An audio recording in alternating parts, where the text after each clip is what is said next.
You're watching Airbnb Automated, and today, we're unboxing everything. Welcome back, Airbnb family.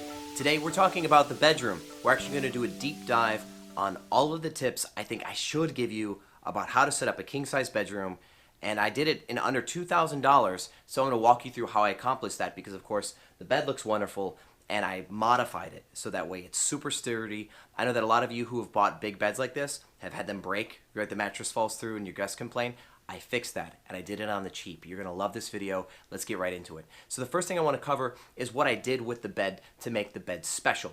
And I don't mean the frame, I mean what goes on top. So as you can see behind me here, we've got a duvet cover on the comforter. The reason why I put a duvet cover on the comforter is because when we wash it, you don't want to wash the whole gigantic comforter. It takes forever.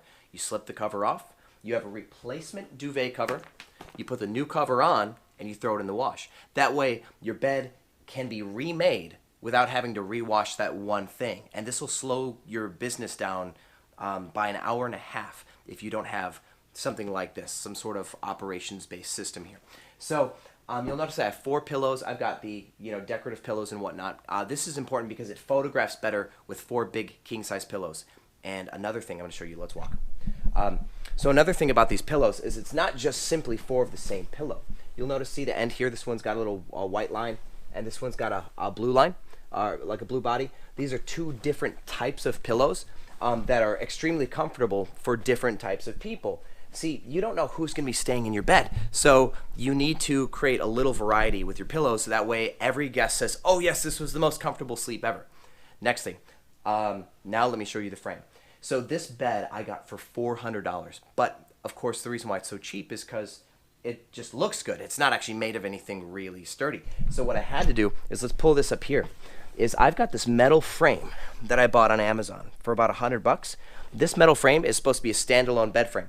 But the crazy thing about it is it did not fit inside the bed. So what I had to do here, if you can look down, is I actually had to saw the side wood here off. So I took like a chunk of wood off, like that, about that thick, so that way the bed frame could fit in the middle. So I got a $400 bed frame, or a $400 bed with the headboard, which looks great. I got for about $100. I got this king size bed frame. I think it was less than 100. And then this mattress, let me dig in here for you, is memory foam. And I got this from Amazon for about $350. It's a 12-inch memory foam mattress, and gosh, it's comfortable. So basically what you have is you've got the bed, the frame, the mattress, the sheets, the comforter, the duvet cover, the 4 pillows, and the whole package included. I got the bed done for like $11.50. That's a pretty good deal for a forever bed. This thing should last 20 years because of the memory foam and the fact that I redid the frame. So all that aside, let me show you what's next. A lot of you have been wondering how to actually fold your bed. So now that I'm putting this back together, let me show you. So you want to know how to get that look, right? At the end of the day, your cleaners are actually, remaking the bed, and you're like, how do hotels get that really crisp look right here, right? So here's what you do. In order to actually tuck your bed in, you're going to go in here and you're going to tuck from the center first, right? You get it under your frame. And you tuck it all the way in, all the way through to the side. I'm just going to show you on this one corner though.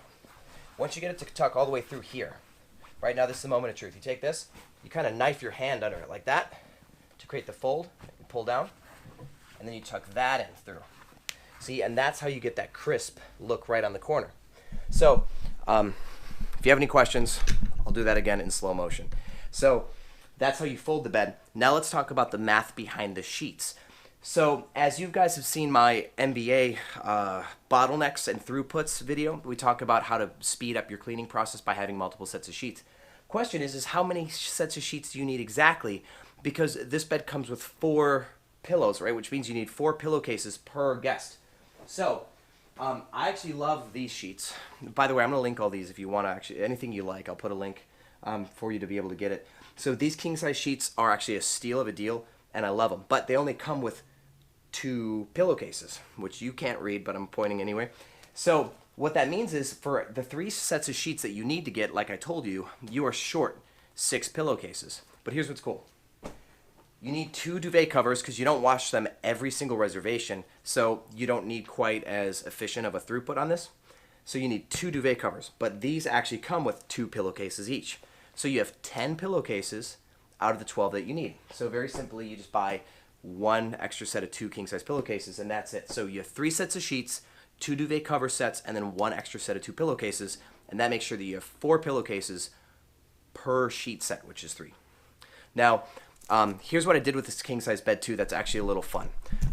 So I bought these little outside teardrop lamps like this. You touch them and they turn on, which is fun. For all of my lamps that I buy, they all have to have a USB plug. The whole point of this is so that way on this side of the bed somebody can plug their phone in, right? And they can get some light if they want to read. So on the other side, I actually have my favorite light out of all the ones that I've bought. I've got 2 favorites now. This one is more so based on look and usability. This one also has a USB port here. So that way people can plug their phone in on this side of the bed. That's convenience at its best. So now with this light turns on and it has different settings. I love it. And it actually changes colors based on if you're trying to read or relax. And it's got obviously different settings. And then sleep is even deeper color, even more of a nighttime color. And this has a timer on it so it can be on for like an hour and shut itself off. So this one's super easy to use because of the interface, and that's why I like this one the most. There's another one that I found that's like just a tap turn on light where you kind of like tap the top of it, turns on, but it has like multiple USB ports and multiple plugs. So you can actually use it, like let's say we're in one of my 2 bedrooms where I have a queen and then a queen, like on both sides, and I want one nightstand in the middle and 1 light for the middle. I wouldn't use this one, even though it's cool. I'd use the one that has multiple ports so people can share the same device to be able to plug their phones in. So that's one thing you want to consider. So like I said, I did this whole place for under $2,000. So let's look at other things. And ignore my light, my spotlight if you see it. So this required a bed and a matching dresser, of course, one that fits. And then the little pieces, like the most expensive stuff here is actually kind of like the artwork. I got this travel book and a painting that kind of matched the colors and just a little globe. Not a big deal. Of course, you get your nightstands and then you've got your picture. But when you look at it all as a whole, it actually comes together and gives you what you need for your room, for your photos. So this is going to look good enough that people are going to want to stay here. They're going to like their stay because at the end of the day for the bedroom, the quality is the bed. How comfortable is it? The pillows, like I said, 2 different types of pillows, have a total of 4. That's a big deal. And then now that it's sturdy, nobody's ever going to fall through the bed because this bed had cheap wooden slats and it would break under box springs. Now you also don't need to buy box springs for this because that metal frame doubles as a box spring. So you can have a perfect height. And this is what I'm doing for all my beds now. I buy just a big, beautiful, but cheap bed, then buy these ultra sturdy metal frames and then force fit them. So that's everything you need to know to make your bedroom Airbnb Superhost ready for under $2,000. And like I said, I'm going to link all these little products that I buy at the bottom of this video so you can have them if you want them. I might even give you some options. So if you don't like exactly the product that I bought, I'll give you some comparable ones too. Now, if you have any questions, like if I skipped something, which I always do, feel free to leave it in the comments. Ask me more questions. As you know, I'm very active on there. I'll answer them for you ASAP. Love you all. Thank you for watching Airbnb Automated. Am I 3 feet tall, or is this bed absolutely massive?